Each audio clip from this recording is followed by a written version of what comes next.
भाजपा ने एक उभरती आदिवासी नेत्री को साजिश के तहत साइडलाइन कर दिया। उनकी राजनीतिक हत्या कर दी गई ताकि वह अपने समाज के बड़े और गंभीर मुद्दे न उठा सके। हम बात कर रहे हैं रांची की 2 बार की मेयर और वर्तमान में भाजपा की राष्ट्रीय मंत्री आशा लकड़ा की। आशा लकड़ा को बीते दिनों केंद्र की भाजपा सरकार ने राष्ट्रीय जनजाति आयोग का सदस्य नियुक्त किया है। अब आपको सुनने में ये जरूर लग रहा होगा कि भाजपा ने आशा लकड़ा को इतने ऊंचे पद पर बिठा दिया है, फिर भी हम इसे राजनीतिक हत्या क्यों कह रहे हैं। लेकिन इस रिपोर्ट के जरिए हम आपको बताएंगे कि कैसे एक उभरती आदिवासी राजनेत्री, जिसने पूरे झारखंड भर में खुद के बदौलत अपनी पहचान स्थापित की, उसे झुंझुना थमा दिया गया। झारखंड के वरिष्ठ पत्रकार पंकज प्रसून इस पर कहते हैं कि दीदी को बड़े कायदे से लपेट दिया गया। लोग उन्हें बधाई दे रहे हैं। राष्ट्रीय अनुसूचित जनजाति का सदस्य हो या अध्यक्ष, संवैधानिक पोस्ट है। संवैधानिक पद पर रहते हुए आप किसी राजनीतिक दल का सक्रिय सदस्य नहीं रह सकते हैं। खुलेआम पार्टी की राजनीति नहीं कर सकते हैं। आपको 3 सालों के लिए सक्रिय राजनीति से दूर कर दिया गया है। सॉरी दीदी, बधाई नहीं दूंगा, सहानुभूति है। इसे ठेठ देसी भाषा में राजनीतिक हत्या कहते हैं। आप भविष्य में सीएम पद के लिए चुनौती हो सकती थी, लिहाजा निपटा दी गई। अब आपके लिए ये जानना जरूरी है कि किसी राष्ट्रीय आयोग का काम मुख्यतः नीति निर्माण में सुझाव देना, सरकार की नीतियों की समीक्षा करना है, और ये भारत सरकार के इशारे पर ही काम करता है। यानी आशा लकड़ा को राष्ट्रीय जनजाति आयोग का सदस्य बनाया गया है ताकि वह इस विषय पर नीति निर्माण में बेहतर सुझाव दे सके। लेकिन जनाब, जो नेता खुद के दम पर राजनीति में आकर जनता के मुद्दों को संसद तक ले जाने की काबिलियत रखता हो, उसे महज नीति निर्माण में गलतियां या सुझाव देने के लिए बिठा दिया गया है। वह भी एक ऐसी आदिवासी नेत्री जिन्हें आज पूरा झारखंड उनके हौसले और काबिलियत के लिए जानता है। आशा लकड़ा की बात करें तो वह अपने कॉलेज के समय में ही छात्र नेता के तौर पर एक्टिव हो गई थी। उन्होंने बीवीपी में शामिल होकर कॉलेज सचिव से लेकर राष्ट्रीय कार्यकारी सदस्य तक की जिम्मेदारियां संभाली। साल 2010 में आशा लकड़ा केंद्रीय मंत्री स्मृति ईरानी की टीम में महिला विंग की राष्ट्रीय सचिव बनी और दिल्ली और वेस्ट बंगाल के प्रभारी रही। हाल के दिनों में छत्तीसगढ़, असम, पश्चिम बंगाल और गोवा में विधानसभा चुनाव के दौरान उन्होंने अपनी राजनीतिक सूझबूझ और परिपक्वता से भाजपा को बढ़त दिलाई। इसे देखते हुए उन्हें पश्चिम बंगाल में होने वाले लोकसभा चुनाव के प्रचार की जिम्मेदारी दी गई। आप समझ सकते हैं, जो आदिवासी महिला अपने सूझबूझ से पार्टी को बढ़त दिला सकती है, क्या वह सक्रिय राजनीति में उतरकर विधायक, सांसद नहीं बन सकती? वह भी तब जब राज्य भर में उनकी पहचान एक प्रबल राजनेत्री के तौर पर स्थापित हो। लेकिन भाजपा को शायद ये कतई बर्दाश्त नहीं। अब यहाँ भाजपा का दोहरा चरित्र भी देख लीजिए।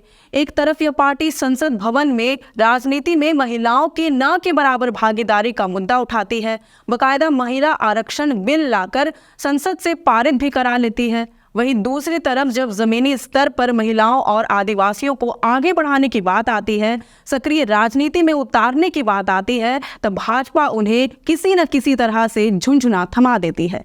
बात करें राज्य के पूर्व मुख्यमंत्री अर्जुन मुंडा की या फिर पूर्व मुख्यमंत्री रघुवर दास की, उन्हें सक्रिय राजनीति से हटाकर कोई संवैधानिक पद देकर फुसला लिया जाता है। अर्जुन मुंडा भले ही फिलहाल खूंटी से सांसद हैं, मगर उन्हें केंद्रीय मंत्री बनाकर राजनीति से थोड़ा साइडलाइन कर दिया गया है। वहीं रघुवर दास को उड़ीसा का राज्यपाल की कुर्सी देकर पूरा ही साइडलाइन कर दिया गया है। ऐसा ही कुछ देश के सर्वोच्च पद को संभालने वाली राष्ट्रपति द्रौपदी मुर्मू के साथ भी हुआ। अब कहने के लिए भले ही यह सर्वोच्च पद है, मगर हम और आप बेहतर रूप से जानते हैं कि राष्ट्रपति और राज्यपाल का काम बने बनाए बिल को साइन करके केवल उस पर सहमति देना और उसे कानून में तब्दील करना है। वह चाहे तो सहमति नहीं भी दे सकते हैं, लेकिन कुछ ही केस में ऐसा हो सकता है उनके पास भी पावर सीमित होते हैं। बाकी जो पावर प्रधानमंत्री, सांसद, मुख्यमंत्री, विधायक के पास होते हैं, वह तो राज्यपाल, राष्ट्रपति या किसी आयोग के अध्यक्ष या सदस्य के पास नहीं है। ये पद उनके लिए ठीक है जो जननेता नहीं है, लेकिन आप किसी जननेता को जनता के बीच से हटाकर ऐसे ऊंचे पद पर बिठा देते हैं जो जनता के लिए सीधे तौर पर काम नहीं कर सकता, उनके बीच नहीं आ सकता, उनके मुद्दे लोकसभा या विधानसभा तक नहीं ले जा सकता। फिर तो ये सीधे तौर पर राजनीतिक हत्या ही हुई। देखा जाए तो आशा लकड़ा आज के समय में पूरे झारखंड का नेतृत्व करने की काबिलियत रखती हैं। ऐसा हम इसलिए भी कह रहे हैं क्योंकि जब ये चर्चा थी कि हेमंत सोरेन की गिरफ्तारी के बाद कल्पना सोरेन मुख्यमंत्री बन सकती हैं, तब भाजपा कोटे से नेताओं के दिमाग में कल्पना सोरेन के विरुद्ध जो नाम सबसे ऊपर था वह आशा लकड़ा का ही था। अंदर खाने से ये बात निकलकर सामने आई कि ये लगभग तय था कि अगर कल्पना सोरेन सीएम पद के लिए उतारी जाती हैं तो उन्हें टक्कर देने के लिए आशा लकड़ा को ही चुनावी मैदान में उतारा जाएगा। हालांकि ऐसी स्थिति नहीं बन सकी और अब तो ऐसी स्थिति बिल्कुल ही नहीं बनेगी, इस पर विराम लगा दिया गया है। ये विराम लगाने वाला भी खुद कोई आदिवासी नेता भी हो सकता है, क्योंकि कहते हैं ना कि जंगल को काटने के लिए जिस कुल्हाड़ी का इस्तेमाल होता है उसका बेत भी लकड़ी का ही बना होता है। ठीक इसी तरह हो सकता है कि आशा लकड़ा को हटाने के लिए, उसे रास्ते से हटाने के लिए किसी आदिवासी नेता का ही हाथ हो। संभावना जताई जा रही है कि बाबूलाल मरांडी ने आशा लकड़ा का नाम केंद्रीय आयोग के सदस्य के तौर पर रिकमेंड किया था, क्योंकि बाबूलाल मरांडी शुरू से ही सत्ता के भूखे रहे हैं। पहली बार मुख्यमंत्री बनने के बाद उन्हें ये सुख दोबारा प्राप्त नहीं हुआ, इसलिए वह भाजपा की तरफ से अपने अलावा किसी और को मुख्यमंत्री बनते नहीं देख सकते। और तो और बाबूलाल मरांडी को राज्य में आदिवासियों की स्वीकार्यता उतनी नहीं मिल पाई जितनी शिबू सोरेन या उनके परिवार को मिली है। वहीं आशा लकड़ा मुख्यमंत्री पद के लिए प्रबल दावेदार हो सकती थी। वह मुख्यमंत्री ही नहीं बल्कि लोकसभा या राज्यसभा सांसद के लिए भी बेहतर उम्मीदवार होती, इसलिए ही शायद उन्हें दूसरा रास्ता दिखा दिया गया। हालांकि ये केवल संभावना ही है, लेकिन इस पर भी नजर डालना उतना ही जरूरी है। ये सीधे तौर पर राजनीतिक हत्या है, लेकिन इस हत्या पर कोई विलाप नहीं होगा, कोई रोना धोना नहीं होगा, किसी को कोई सजा नहीं मिलेगी, बाकायदा वाहवाही दी जाएगी। वैसे इस पर आप क्या सोचते हैं, आपकी क्या राय है, ये हमें कमेंट करके ज़रूर बताएं।